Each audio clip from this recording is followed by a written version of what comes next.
আসসালামু আলাইকুম। সংবাদে আপনাদের সবাইকে স্বাগত। সংবাদ শিরোনাম। বুধবার সন্ধ্যায় অথবা বৃহস্পতিবার জাতীয় নির্বাচনের তফসিল। প্রধান বিচারপতির কাছে ৩০০ ম্যাজিস্ট্রেট চাইলেন সিইসি। কাল রাষ্ট্রপতির সাথে সাক্ষাৎ। লোকজন দেওয়ার কথা আছে, ডেভেলপমেন্ট আছে, ওই ব্যাপারে ওনারা যথাযথ ব্যবস্থা নিচ্ছেন এবং নিবেন, কোনো অসুবিধা হবে না, এটা ইস্যু করেছেন। আওয়ামী লীগ আমলে সশস্ত্র বাহিনীকেও রাজনীতিকরণ করা হয়েছিল, মন্তব্য তারেক রহমানের।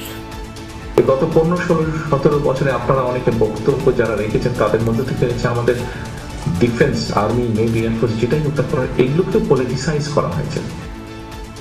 ভারতের ইঙ্গিতে ভারপ্রাপ্ত চেয়ারম্যান আসছেন না, এমনটা না ভাবার আহ্বান ফখরুলের। গুরুত্ব পাচ্ছে না সংস্কার, ক্ষমতায় যেতে ব্যস্ত বিএনপি জামায়াত, বললেন এনসিপির সদস্য সচিব আক্তার। ভোটের হিসেব নিকেশে রাজনীতির গতিপথ নির্ধারণ সম্ভব নয়। গণমাধ্যম, সশস্ত্র বাহিনী, বিচার বিভাগ সহ সবকিছুই নিয়ন্ত্রণ করতেন শেখ হাসিনা। ট্রাইব্যুনালে হাসনাত আব্দুল্লাহ। বিচারের মাধ্যমে সেনাবাহিনীকে কলঙ্কমুক্ত করার আহ্বান। সিলেটে পুলিশ কর্মকর্তাকে ছুরিকাঘাতের ঘটনায় নিষিদ্ধ ছাত্রলীগের কেন্দ্রীয় নেতা রাজু আটক। রাজধানীতে মা মেয়ে খুনের ঘটনায় গ্রেপ্তার হয়নি কেউ। দুর্নীতিবাজ চাঁদাবাজদের ভোট না দেয়ার আহ্বান দুদক চেয়ারম্যানের। সংস্কারের পথে সবচেয়ে বড় বাধা আমলাতন্ত্র, অভিযোগ টিআইবির নির্বাহী পরিচালকের। সংস্কারের নামে যে সম্ভাবনা তৈরি হয়েছে সেটি যদি কিছু বাস্তবায়িত হতে হয়, সেটা হবে তখনই যখন আমাদের রাজনৈতিক সংস্কৃতি আর আমলাতান্ত্রিক সংস্কৃতিতে কিছুটা হলে পরিবর্তন। আসন্ন নির্বাচনে ম্যাজিস্ট্রেসি দায়িত্ব পালনের জন্য প্রধান বিচারপতির কাছে ৩০০ জন বিচারক চেয়েছেন সিইসি।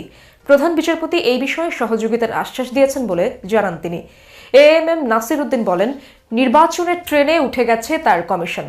দুপুরে প্রধান বিচারপতির সাথে সাক্ষাৎ শেষে এসব তথ্য জানান তিনি। নির্বাচন ও গণভোটের তফসিল সামনে রেখে দুপুরে প্রধান বিচারপতি সৈয়দ রেফাত আহমেদের সাথে সাক্ষাৎ করেন প্রধান নির্বাচন কমিশনার এএমএম নাসির উদ্দিন।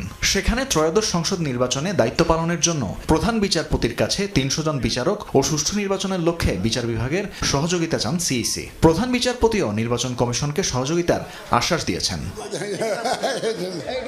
বৈঠক শেষে সিইসি জানান, নির্বাচনী অনুসন্ধান কমিটির কাজ ত্বরান্বিত করতে প্রধান বিচারপতির কাছে অনুরোধ জানানো হয়েছে। এ ব্যাপারে প্রধান বিচারপতি যথাযথ ব্যবস্থা নেওয়ার আশ্বাস দিয়েছেন বলেও জানান সিইসি।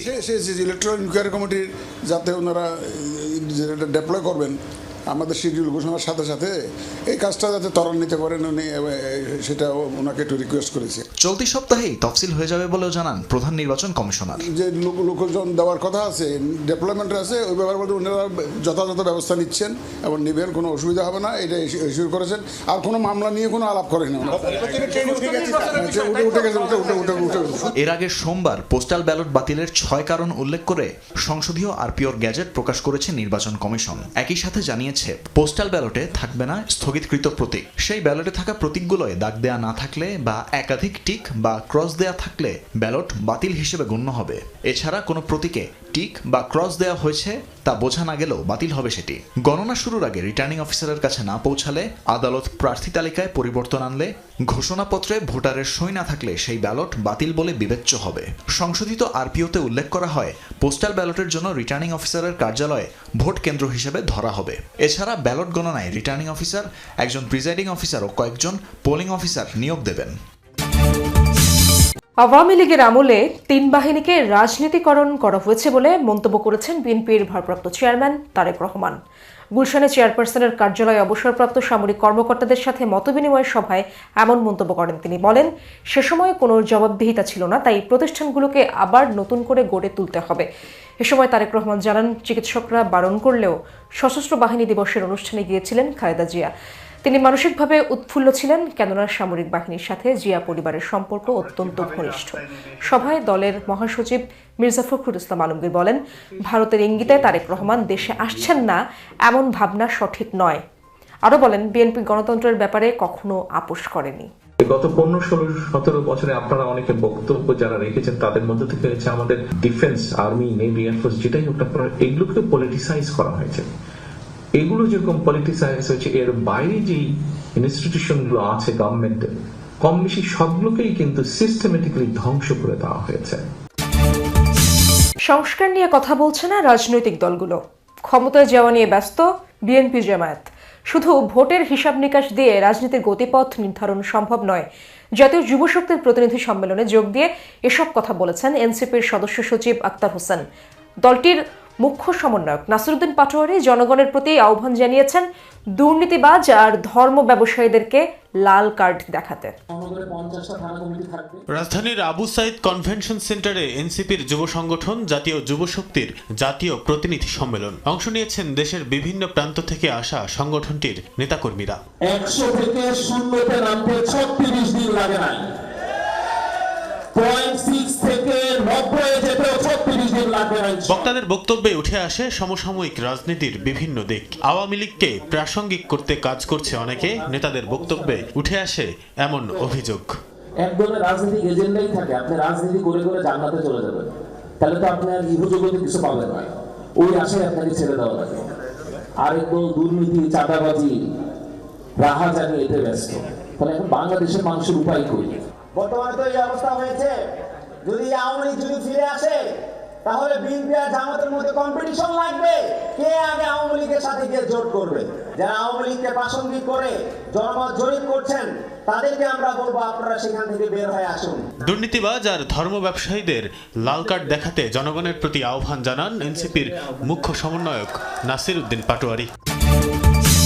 শহীদ আবু সাইদ হত্যা মামলায় ট্রাইব্যুনালে সাক্ষ্য দিলেন এনসিপি নেতা হাসনাত আব্দুল্লাহ। তিনি বলেন, গণমাধ্যম, সশস্ত্র বাহিনী ও বিচার বিভাগ সহ সবকিছুই নিয়ন্ত্রণ করতেন শেখ হাসিনা। জুলাই হত্যাকাণ্ডে জড়িত সেনা কর্মকর্তাদের বিচারের মাধ্যমে সেনাবাহিনীকে কলঙ্কমুক্ত করার দাবি জানান তিনি। এদিন জয়েন্ট ইন্টারোগেশন সেল জেআইসি সেলে ২৬ জনকে গুম করে নির্যাতনের মামলায় শেখ হাসিনা সহ ১৩ জনের বিরুদ্ধে অভিযোগ গঠনের আদেশ ১৪ ডিসেম্বর ধার্য করেছেন ট্রাইব্যুনাল। জুলাই গণঅভ্যুত্থানের প্রথম শহীদ আবু সাইদ হত্যা মামলার বিচার প্রায় শেষ পর্যায়ে।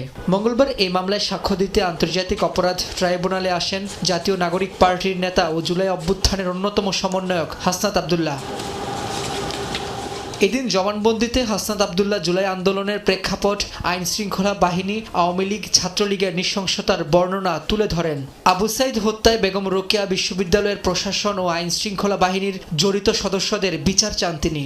সেই সাক্ষ্যে উনি ওনার এই আন্দোলনে ওনার অংশগ্রহণ, ওনার আটক, ওনার উপরে নির্যাতন এবং উনি কি কি দেখেছেন, কি কি করেছেন, ওনার সকল ঘটনার বর্ণনা করেছেন। মিলিটারি, মিডিয়া, জুডিশিয়ারি এর সাথে যুক্ত হয়েছিল ব্যুরোক্রেসি।